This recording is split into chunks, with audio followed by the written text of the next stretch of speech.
By the 1950s, the plan appeared to be coming to fruition. Through force of will, shrewd organization, and the judicious use of political repression, violence, and murder, the mobsters seemingly achieved their dream. Havana seethed and sizzled.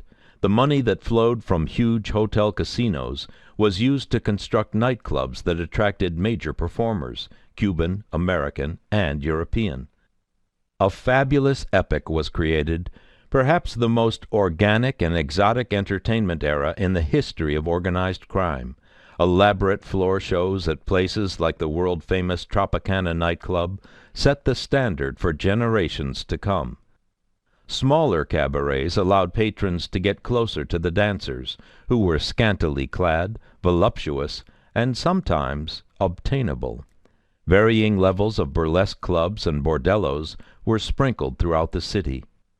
Havana had always been a place of great music, but in the era of the Havana mob, a generation of musicians found their voice. In the late 1940s, arranger Damaso Perez Prado and his band, along with other renowned orchestras, created a craze called the mambo. The mambo was both a type of music and a dance, a sensual transaction between two people engaged in mutual seduction. The mambo was the unofficial dance of the Havana mob, and the sultry Latin rhythms that inspired the phenomenon were to underscore the entire era. Luciano, Lansky, Trafficante, and the other U.S. mobsters became local royalty. Since casino gambling was legal in Cuba, the gangsters operated more openly than was normally their custom.